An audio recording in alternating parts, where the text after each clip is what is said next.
Some say that the DJI smart controller is dangerous to use with the new Air 2. Genuine concern or just clickbait? Let's have a look.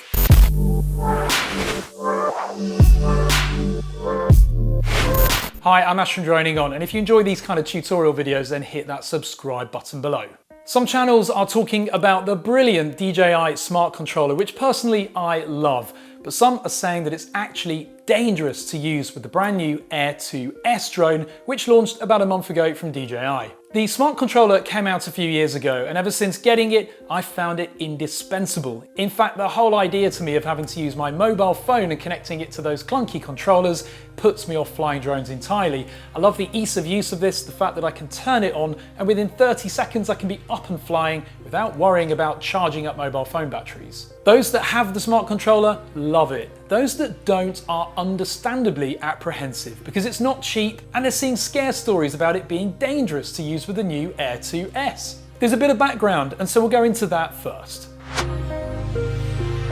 The launch of the original Mavic Air 2 and then subsequently the Mini 2 introduced a new app to us all, known as DJI Fly. This app was designed to be a new lighter weight, fresh revision experience from DJI to fly these newer drones in the model lineup, and it wasn't as heavyweight and it didn't come with baggage as the old DJI Go 4 app did. The challenge is you couldn't fly these two new drones without DJI Fly, and of course when the Mavic Air 2 arrived, it took a long time to port it onto the smart controller because of various complexities between the operating system of this and the platform on which DJI Fly was built. But eventually they did port it, and the Mavic Air 2 worked flawlessly with this great controller. Over time, DJI Fly has gained complexity and they've added more features and functionality, which has of course made the app a little bit more clunky and heavyweight. That is unfortunately pushing the smart controller to its processing limits because this is an older device now, and unlike modern mobile phones, it doesn't quite have the computing power. But that doesn't mean it's not capable.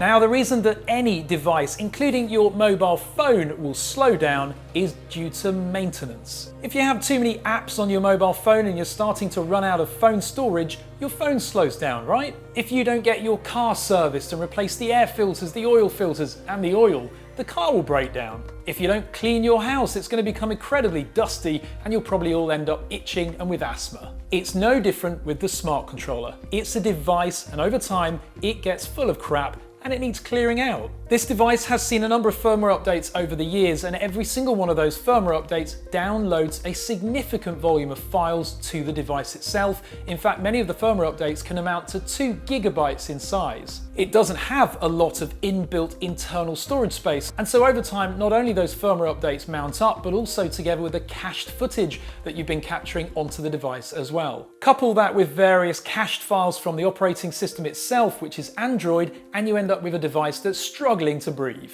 That, of course, is why the device will start to slow down and lag when you're using it to fly your drones. Now, will that prompt me to go and shoot a sensationalist, irrational video calling this dangerous? No. Instead, I want to communicate a solution to you guys which is simple, and it's something that you should all be doing with any device, which is keeping it clean. Here's the solution. Firstly, always install an external SD card into your smart controller. There are a number of reasons for that, but primarily when you start capturing footage, videos, and photos, you want it stored externally, not internally in its memory, because that of course fills this device up. Once you insert an SD card, the device will prompt you to reboot automatically, and by doing so, the reboot sets all of the directions of those files onto the SD card instead. The next thing is a very simple one. Now, you could go and clear all these files from the internal storage yourself, but you'll be spending ages doing it, and it's a pain. There's a simpler solution, and that's called a factory reset. Simply drag down the bar from the top and hit Settings. Then scroll down until you find the option that says Factory Reset and click it. Ensure that you've read all of the instructions there and then scroll down. There's no need to tick the option to format the SD card. You don't want to do that because that will erase all the files you've stored to it. Allow the device to go ahead and perform its factory reset. It takes about a minute or so, and after rebooting, it will want to reboot one last time to set the SD card, as I've mentioned earlier. After that final reboot, you're ready to go. And actually, if you review the available internal storage space before the factory reset, and after, it's quite significant and will help you to understand why the device started to slow down. My device was actually quite clean, but many of your devices, I suspect, are full prior to the factory reset, and that's why they're lagging. All you then need to do is launch DJI Fly and re-log into your DJI account. And the great thing here is you won't need to rebind your drones, because after you've logged in, they'll all be automatically added. So whether you're flying with the Mavic 2 Pro or the Mavic Air 2 or the Air 2S, they'll all be there ready and waiting for you. So after all of that, I guess you probably want to see, right? Well, here's a hands-on demonstration showing not only me filming the screen so that you can see firsthand how it actually responds, but also to see with the screen recorder. Because bear in mind, if I'm flying my drone and screen recording at the same time, that does utilize additional CPU, and there might be a little bit of additional lag when you do that. But what I'm going to do is show you both. So there you go, there's the view on the smart controller. Remember, it's exactly the same app that runs on Android and iOS. So all the functionality is exactly the same, whether you want to view your photos, etc. that you've captured before, or your videos. And if I go back, I can then change my video mode. So I've got photo mode, which is there. Video mode, as you can see, there's no latency here, no more so than if you were using the regular app. Got my menus at the top here so I can connect to Wi-Fi, I can start screen recording as well, and I do believe that that's one of the big problems that many of these reviewers have talked about with latency, that if you've got screen recording running at the same time, then that's obviously going to lag the CPU on this. Now let's face it, you're not often going to be using screen recording on this when you're flying, not at least unless you're making content for YouTube.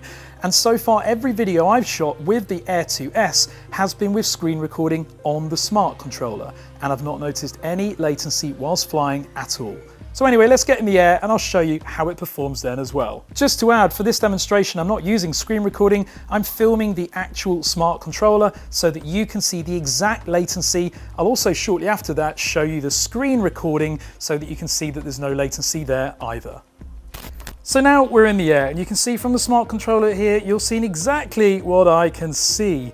And as you'll probably notice, no latency at all. Now if I just rotate around here, let's do a nice pan of the horizon here. There's no latency there at all, not in the slightest. Let's start recording as well, just to prove that if I start recording as well, it doesn't make any difference. Panning around there, yeah, blah, blah, blah. Let's pan around a little bit faster. There we go, and let's fly a little bit around. So it behaves exactly as it did when I was actually using my app, the Android or the iPhone app. It's absolutely no different at all. Now, yes, this device is a little bit slow because it's not a modern brand new mobile phone. And remember that the DJI app is a brand new app, and therefore it's not quite been built to take account of older technologies, but this device is still working really, really nice. Let's stop recording there. We'll just switch to photo mode just to demonstrate that as well. Take a quick photo of the nice horizon. There we go. Rotate around. Take a photo of that horizon as well. And there we go. So, I mean, that's basically the smart controller. I really just can't agree that anybody saying that this is dangerous is looking at the same thing that I'm looking at here, because this controller works absolutely beautifully if you look after it and follow the steps as I've mentioned. Now let's have a quick look at the screen recording in parallel. So now I've started the screen recording, which you do by dragging down from the top and selecting record there, and then again exactly the same scenario. No latency, I can fly the drone around. There's the lovely props in shot as per the Air 2. Fly it around, up and down, rotating around. Let's take a nice photo of that skyline there because that's really pretty. Then switch over to video mode. I'm doing all of this whilst it's recording as well, live, remember. You can just see the water tower in the background there actually. If we record now as well, so we've got some on-flight footage, isn't that pretty? If I just pull the drone back a bit, we'll get a lovely shot, lovely reveal there, and let's tilt the gimbal down at the same time. All of this whilst flying and screen recording and recording to the drone's SD card as well.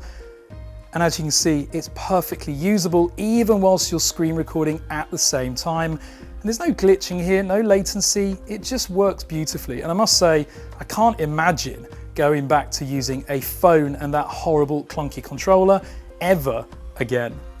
So there we go.